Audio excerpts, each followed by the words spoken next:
नमस्कार, मैं महक कपूर। स्वागत है आप सबका टेक्निया न्यूज में। अब वक्त हो चला है आज की 10 बड़ी खबरों का। परीक्षा पे चर्चा 2026 में प्रधानमंत्री और छात्रों के बीच संवाद पहले से ज्यादा व्यापक और प्रभावी रहा। इस बार कार्यक्रम दिल्ली तक सीमित न रहकर देश के अलग अलग राज्यों में एक साथ आयोजित हुआ। आंकड़ों के अनुसार इस बार कार्यक्रम में 4.5 करोड़ से अधिक छात्रों ने पोर्टल पर रजिस्ट्रेशन किया और 2 करोड़ से अधिक छात्र संबंधित गतिविधियों में शामिल हुए, जिससे कुल सहभागिता 6 करोड़ 76 लाख तक पहुंच गई।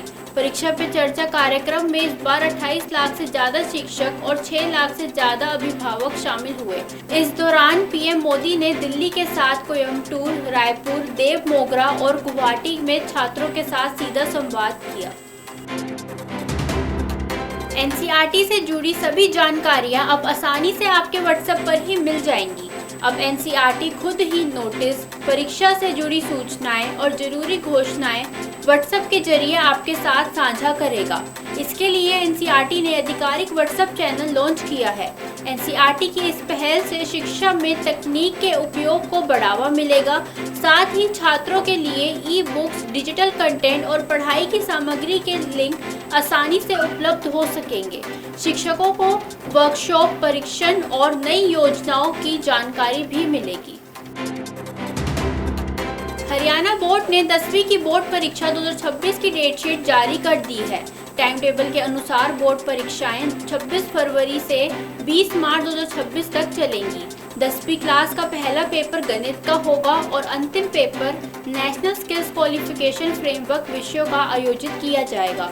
इस दौरान 28 फरवरी को हिंदी, 5 मार्च को अंग्रेजी, 12 मार्च को साइंस और 16 मार्च को सोशल साइंस की परीक्षा होगी। सभी परीक्षाएं एक शिफ्ट में आयोजित की जाएगी। उत्तर प्रदेश में राइट टू एजुकेशन के तहत निजी स्कूलों में प्री प्राइमरी और कक्षा 1 में प्रवेश के लिए पहले चरण की आवेदन प्रक्रिया 2 फरवरी 2026 से शुरू होगी। सामाजिक, आर्थिक और शैक्षिक रूप से पिछड़े हुए माता पिता अपने बच्चों के दाखिले के लिए ऑनलाइन आवेदन कर सकेंगे। पहले राउंड की अंतिम तारीख 16 फरवरी तय की गई है। वहीं यह प्रक्रिया 3 से 4 चरणों में पूरी होगी। दूसरा राउंड 21 फरवरी से 7 मार्च और तीसरा राउंड 12 से 25 मार्च तक चलेगा। लॉटरी 18 फरवरी, 9 मार्च और 29 मार्च को निकाली जाएगी। CUET UG 2026 के लिए ऑनलाइन आवेदन 30 जनवरी 2026 तक भरे जाएंगे, जबकि आवेदन शुल्क 31 जनवरी तक जमा किया जाएगा। इच्छुक उम्मीदवार NTA की आधिकारिक वेबसाइट पर CUET UG 2026 के लिए आवेदन कर सकते हैं। आवेदन के लिए कोई उम्र सीमा नहीं रखी गई है। 12वीं पास या 12वीं की पढ़ाई कर रहे स्टूडेंट इसके लिए आवेदन कर सकते हैं। NTA ने छात्रों से समय रहते आवेदन पूरा कर लेने की अपील की है। सिंगापुर में मेडिकल की तैयारी करने के लिए सिंगापुर सरकार ने विदेशी छात्रों को बड़ा तोहफा दिया है। सिंगापुर सरकार ने Manipal academy of higher education समेत 8 विदेशी मेडिकल संस्थानों को मान्यता दी है। यह फैसला बढ़ती उम्र की आबादी के कारण डॉक्टरों की बढ़ती जरूरत को देखते हुए लिया गया है।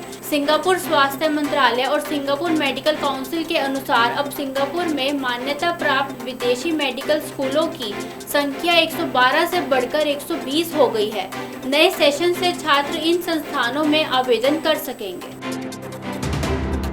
KVS ने स्पेशल एजुकेटर भर्ती का शॉर्ट नोटिफिकेशन जारी किया है, जिसमें कुल 987 पदों पर TGT और PRT स्पेशल एजुकेटर की भर्ती होगी। भर्ती के लिए आवेदन प्रक्रिया फरवरी के पहले सप्ताह से शुरू हो सकती है। इस भर्ती के जरिए यूपी, दिल्ली, गुजरात, पंजाब और राजस्थान सहित देश के कई अन्य राज्यों ने स्पेशल एजुकेटर भर्ती किए जाएंगे। इनमें 493 पद TGT और 494 पद PRT के लिए निर्धारित किए गए हैं। PRT के लिए 12वीं क्लास में 50% अंक, स्पेशल एजुकेशन डिप्लोमा और CTET पेपर 1 जरूरी है। वही TGT के लिए graduation, B.Ed, special education diploma और CTET पेपर 2 अनिवार्य होगा। SSC CGL Tier 2 परीक्षा की प्रोविजनल आंसर की जल्द जारी की जा सकती है। परीक्षा में शामिल उम्मीदवार एसएससी की वेबसाइट से आंसर की डाउनलोड कर सकेंगे। आंसर की डाउनलोड करने के लिए उम्मीदवार को लॉगिन क्रेडेंशियल्स का उपयोग करना होगा। इसके जरिए उम्मीदवार प्रश्न उत्तरों का मिलान कर सकेंगे।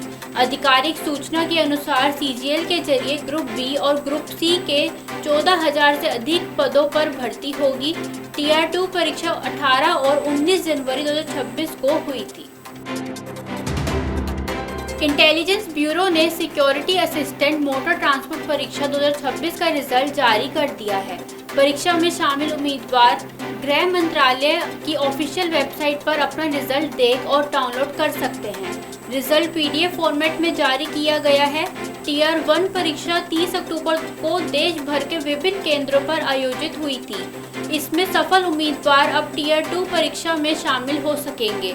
टीआर 2 परीक्षा 50 अंकों की होगी और पास होने के लिए 40% अंक लाना जरूरी है। आरआरबी ने NTPC graduate level computer based aptitude test की नई तारीख घोषित कर दी है। 28 दिसंबर को तकनीकी खराबी के कारण रद्द हुई परीक्षा अब 11 फरवरी 2026 को निर्धारित केंद्रों पर आयोजित होगी।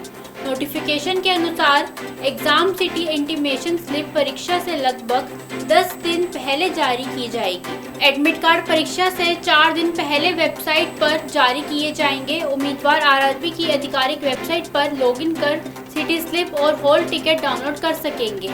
इस भर्ती के जरिए एनटीपीसी ग्रेजुएट के 8,000 से अधिक पदों पर नियुक्ति होगी। तो आज के लिए बस इतना ही। देखते रहिए टेक्निया न्यूज़ चैनल को लाइक, सब्सक्राइब एंड शेयर कीजिए।